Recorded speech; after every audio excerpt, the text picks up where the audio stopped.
আৰু ইয়া পেষ্ট কৰিব লৈছোঁ। আজিৰ ভিডিঅ'টো বহুত স্পেচিয়েল হ'বলৈ গৈ আছে, যিহেতুকে বহুত দিনৰ মূৰত ঘৰত মাংস বনাব লৈছোঁ আৰু তাৰ কাৰণে কি কি যোগাৰ কৰিছোঁ সকলোখিনি আপোনালোকক দেখাই আছোঁ। ভিডিঅ'টো কোনো স্কিপ নকৰাকৈ চাই থাকিব। এয়া ব্ৰইলাৰ মাংসখিনি ভালকৈ ধুই ল'লোঁ, আলু বইল কৰি লৈছোঁ, পিঁয়াজ আৰু আদা নহৰু পেষ্ট, আৰু এয়া কেৰাহী পাতিছোঁ।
কেৰাহীটো বেকা হৈ গৈছিলে।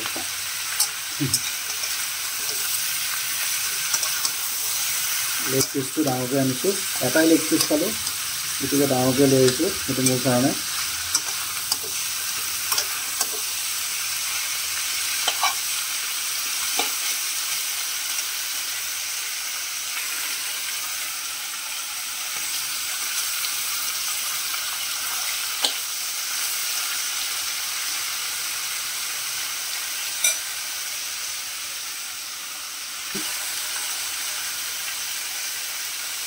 বনোৱা পদ্ধতিটো ঠিকে আছেনে কমেণ্ট কৰি জনাবচোন।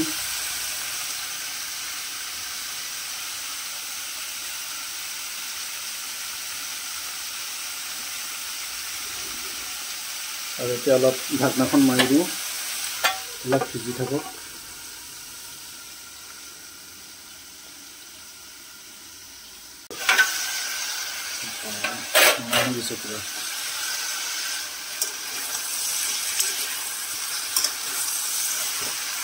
হালধি দিয়াই নাই এতিয়ালৈকে, দিম অলপ পাছত।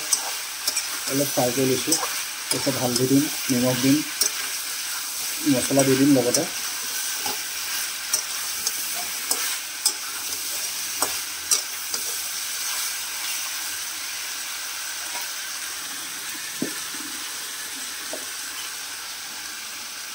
আজি ঘৰত অকলে আছোঁ, যিহেতুকে এটা হাতে মোবাইল লৈ এনেকৈ ভিডিঅ' বনাব লগা হৈছে। মোবাইলটো অকণ দৌৰি যাব পাৰে। এতিয়া হালধি দি দিলোঁ, এতিয়া নিমখ দিওঁ,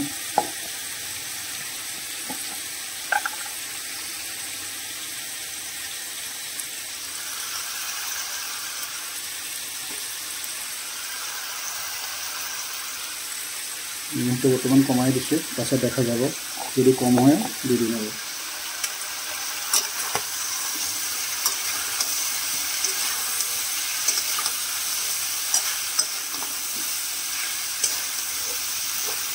জুইডাল অলপ কমাই দিলোঁ বেছি হৈছে কিন্তু লাগি ধৰিছে তলত সদায় বনোৱা অভ্যাস নাই যে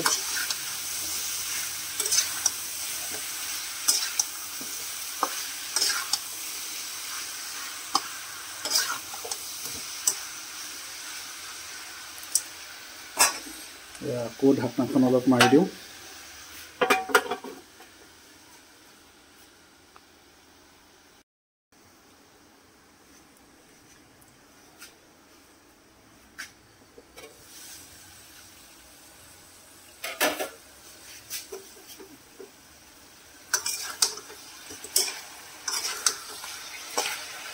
মাংসখিনি ধুনীয়াকৈ সিজি গৈছে আৰু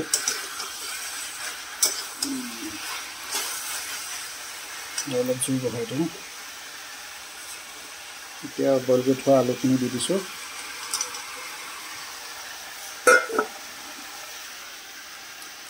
মছলা দিছোঁ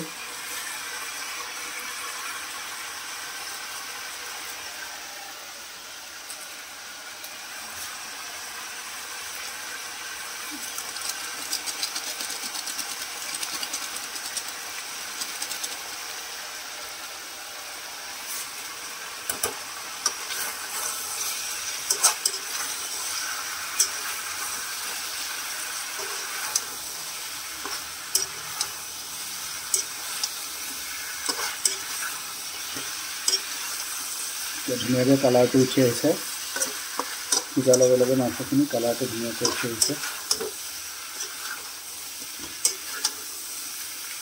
বাৰে বাৰে কেৰাহীটো বেকা হৈ যায় দেচোন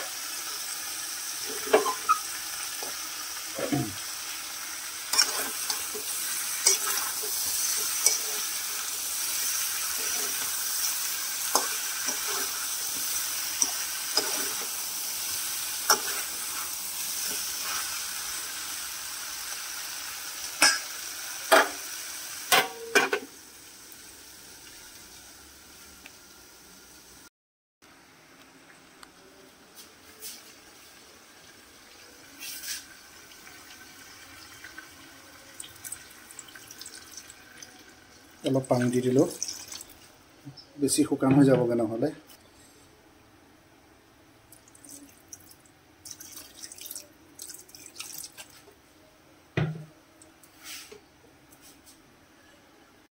ফাইনেলি মাংস বনাই ৰেডি হৈ গ'ল এতিয়া অকণমান টেষ্ট কৰি আপোনালোকক জনাই আছোঁ আৰু ইয়াত টেষ্ট কৰিব লৈছোঁ বঢ়িয়া